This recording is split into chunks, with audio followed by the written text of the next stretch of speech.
प्यारे बच्चों, हिंदी ज्ञान धारा में आप सभी का स्वागत है। आज हिंदी ज्ञान धारा में हम करेंगे क्षितिज भाग 1 पाठ 3 उपभोक्तावाद की संस्कृति निबंध के सार के बारे में, जिसके निबंधकार रचयिता श्यामाचरण दुबे जी हैं। आइए जानते हैं लेखक का संक्षिप्त जीवन परिचय। श्यामाचरण दुबे जी का जन्म सन 1922 में मध्य प्रदेश के बुलंदशहर में हुआ था। उन्होंने नागपुर के विश्वविद्यालय से मानव विज्ञान में पीएचडी हासिल की। वो भारत के प्रमुख समाज वैज्ञानिकों में से एक थे। उनका देहांत सन 1996 में हुआ था। अब बात करते हैं जो आपके पाठ्यक्रम में लगे निबंध उपभोक्तावाद की संस्कृति की। उपभोक्तावाद की संस्कृति पाठ में श्यामाचरण दुबे जी ने आज की युवा पीढ़ी को एक खतरा बताया है कि कैसे आज उपभोक्तावाद के दौर में उपभोग का भोग करना ही मात्र साधन रह गया है। इसके माध्यम से इस निबंध में लेखक ने उपभोक्तावाद की संस्कृति को आने वाले समाज के लिए, आने वाले समय के लिए एक चुनौती बताया है। लेखक ने इस पाठ में उपभोक्तावाद के बारे में बताया है।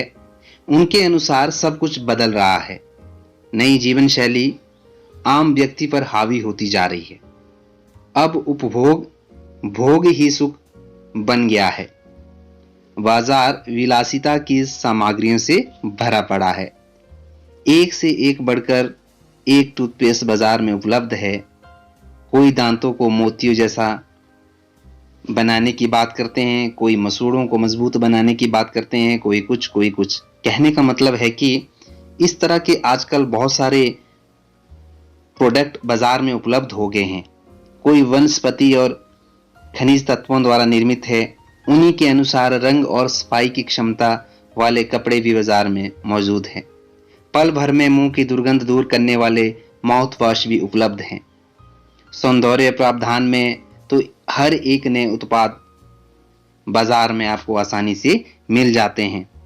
बाजार में आपको आज देखते हैं आप, एक ही साबुन नहीं बल्कि बहुत सारे उसके ब्रांड मिल जाते हैं।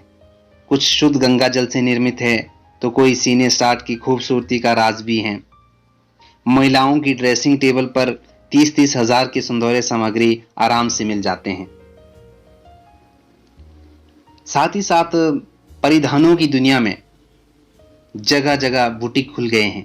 अलग अलग ब्रांडों के नए डिजाइन के कपड़े आ गए हैं। घड़ियां अब समय देखने के लिए नहीं बल्कि प्रतिष्ठा को बढ़ाने के रूप में पहनी जाती है।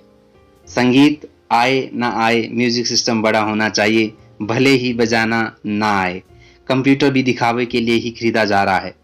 प्रतिष्ठा के नाम पर शादी विवाह 5 सितारा होटल में बुक होते हैं। इलाज करवाने के लिए 5 सितारा हॉस्पिटलों में जाया जाता है। शिक्षा के लिए 5 सितारे स्कूल मौजूद हैं। कुछ दिनों में कॉलेज और यूनिवर्सिटी भी बन जाएंगे।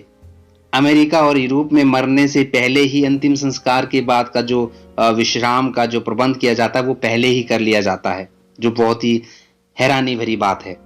कब्र पर फूल फवारे के साथ साथ संगीत आदि का इंतजाम कर लिया जाता है। यह अब भारत में भी होने वाला है। कवि ने इस निबंध के माध्यम से, इस पाठ के माध्यम से संकेत दिए हैं। और साथ ही साथ ये जो उपभोक्तावाद की संस्कृति है आने वाली पीढ़ी के लिए बहुत ही हावी होने वाली है। लेखक ने इस पाठ के माध्यम से सभी को आगाह किया है, सचेत किया है, क्योंकि इस उपभोक्तावाद की संस्कृति से हमारी परंपराओं का अवमूल्यन हुआ है, आस्थाओं का क्षरण हुआ है, हमारी मानसिकता में गिरावट आ रही है, हमारी सीमित संसाधनों का घोर अपव्यय हो रहा है। आलू चिप्स और पिज्जा खाकर कोई भला कैसे स्वस्थ रह सकता है। सामाजिक सरोकारों में कमी आ रही है। व्यक्तिगत केंद्रता बढ़ रही है और स्वार्थ परमार्थ पर हावी हो रहा है। गांधी जी के अनुसार हमें अपने आदर्शों पर टिके रहते हुए स्वस्थ बदलावों को अपनाना है। उपभोक्ता संस्कृति भविष्य के लिए एक बड़ा खतरा साबित होने वाली है। यदि इसी तरह से इसका चलन बढ़ता रहा तो लेखक ने संकेत दिया है कि आने वाले समय के लिए एक बहुत बड़ा खतरा साबित होने वाली है। तो इस निबंध में बच्चों उपभोक्तावाद की संस्कृति के बारे में बताया गया है। आप इस निबंध को विस्तार से पढ़ें। जब आप देखेंगे कि बहुत सारे उदाहरणों के माध्यम से लेखक ने इस पाठ में बताया है कि कैसे उपभोक्तावाद के दौर में सब कुछ बदल रहा है, परिवर्तन आ रहा है, जो हम सब के लिए बहुत खतरा होने वाला है। तो ये तो था बच्चों उपभोक्तावाद संस्कृति निबंध का सार। अगले भाग में हम इसके प्रश्न अभ्यास करेंगे। मिलते हैं हिंदी ज्ञान धारा की अगली वीडियो में। धन्यवाद।